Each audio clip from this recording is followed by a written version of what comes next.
makikita nyo sa video isang 3-story building residential. Actually tapos na to gawin. Meron na to analysis, meron na to geometry, properties, materials, specification, and loadings. Na-analyze na to, pag-design na lang nito. Kasi itong example na to ay dinesign na ito. Gagamitin natin to as an example sa structural design. Kukuha lang tayo ng ilang elements ng beam paano i-design. Madali lang to. Kasi most of the engineers or civil engineers kaya naman ito. Basic lang naman ng sa kanila yung pag structural design ng static, particularly using software. So di na natin iisa-isahin to. Papakita na lang natin paano mag structural design. Kukuha lang tayo ng element dito, ito saka ito. Pagsabay na lang natin same details or properties. So makukuha natin to sa pamamagitan ng paggamit ng isang software din. Pero madali lang naman. Pwede din natin i-manual to. Gagamitan natin ng Excel o manual calculation. Pero sa ngayon i-design natin yung isang element dito gamit itong software na to. Ito. So kuha muna tayo ng design ng beam. Tayo i-design natin ito. Itong actually maganda ang pagpapadesign ng structure para malaman natin kung pasado o hindi base sa load at code na gagamitin natin na para dito sa Pilipinas, ang Structural Code of the Philippines, ang NECP 2015 or ECI. So mas maganda kung para sa ating mga clients na magpa-design sila bago sila mag-construct ng kanilang bahay para sigurado silang safe at saka meron talagang computation na sakto yung sizes ng beams and columns, particularly specifically yung bakal, yung area of steel, makuha din ng tama. Hindi yung huhulaan lang, mahirap yun. So much better kung may computation at calculation, sigurado kang safe siya. Kaya ang gagawin natin, magbibigay tayo ng isang sample dito na computation. So run analysis lang natin yung model. So di na natin titingnan yung kasi actually okay na to eh. So ngayon gamit na ito, gagawin natin, i-import lang natin dito. Ito, import lang natin siya dito. Ang gawin natin is ang design natin pwede grade 60 na lang. Gawin natin second floor ang natin gagawin. Yan. Kasi second floor ito. Pagpaparehasin na lang natin ang design dito saka dito. So ngayon gagawin natin, extract muna natin yung mga data na galing doon sa software na isa. So extract data, density load combination naman yung ginawa doon sa ayan, accept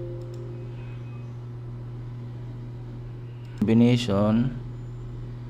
So exact na lang natin yung forces yung na-analyze doon sa isang software, ililipat natin dito para meron mga forces na babasihan natin sa design. Meron na. So ngayon i-group design natin. Want to redesign all data. Ayan. So ngayon gawin natin, ito lang papakita natin kasi medyo marami. Gagawin natin ito lang. Ayan. Ito lang para di malito. Gagawin lang pagka halimbawa nag-design ka, kiklik mo lang to. Ayan. Pero kung gusto mo lahat mag-appear, ito yon, click mo lang show all levels.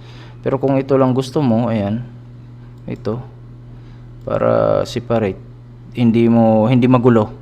So ito lang muna pansamantalang gagawin natin. So ngayon ito i-group natin.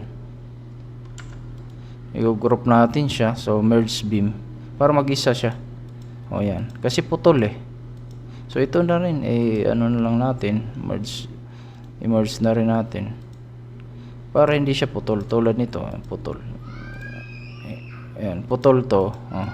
Pwede natin pagparehasin yung ito, diretso din. Parehas natin i-design sa parehas na properties o dimension ng beams, yung length and width ng beams, parehas. Pati same bakal, pwede natin gawin yan. Kasi actually meron na yan siya dyan. So gagawin natin, i-merge para isang beam na siya. Hindi na siya putol. Yan. Kasi pagka sa actual naman, pag kinonstruct actual, buo yan eh. So bubuo natin. Ganyan. Di gaya dito na putol siya, di ba? Ayan. Ito, didiretsuhin natin na isa kasi wala namang poste dito eh. Di gaya dito na ito, isang span to. Ito. Kasi may poste naman ito. Itong poste, malayo eh. So, walang poste, didiretso natin. Meaning, isang beam ito. Isang detail to. So, ngayon, design na lang natin yung all beams para mabilis.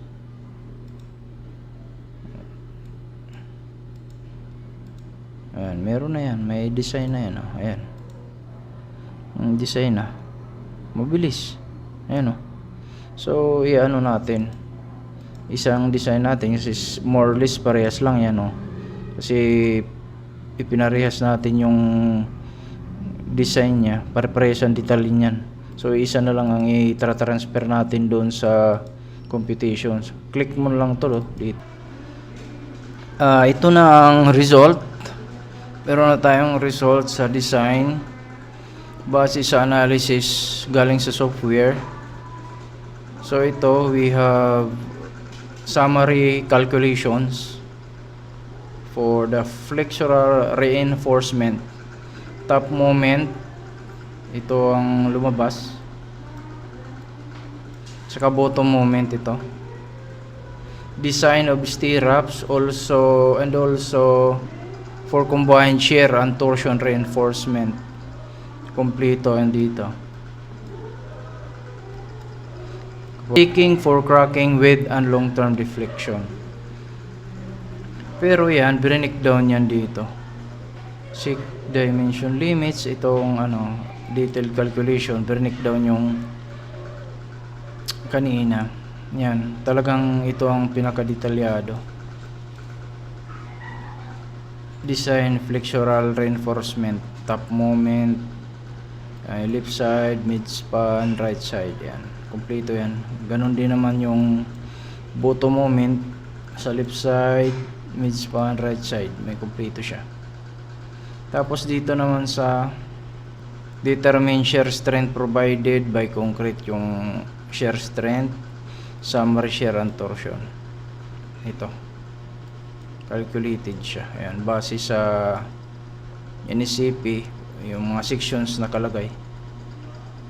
Makikita mo kung gusto mong i-review, makikita mo sa yung mga sections na nilagay. Dito naman, ang cracking moment, section properties by the concrete, may diagrams. So, makikita mo kompleto siya. Ito naman yung SMRF by NSCP, yung code na ginamit. Yan. Makikita mo dyan kung compliant yung design mo. Ayan, mapapansin mo ito, hindi nag-comply yung design natin kasi na-require na yung width shall be at least the lesser of 0.3 times each and 250 mm. So hindi pwede yung 0.20 dito kasi na-required yung 0.25 based on code sa special moment frame. So pina-increase niya yung width, pero the rest okay naman. Ayan. So ito, babaguhin mo yung width ng beam kasi hindi siya pasado, pero yung length is okay naman, 4 times deep lang. Ayan, kumpleto po siya. Yung ano natin, result. May kita mo na pwede ito i-submit sa permit ito, i-attach, pwede ito. Actually, ginamit ko na ito maraming beses. Sa susunod, may magkakaroon tayo ng basic estimate para sa mga skilled workers and foremen, mga foremen. Yung gusto lang matuto, interesado, estimate naman ang gagamitin natin. Yung basic lang. Kasi ito naman ay for engineers naman to eh. Thank you for watching.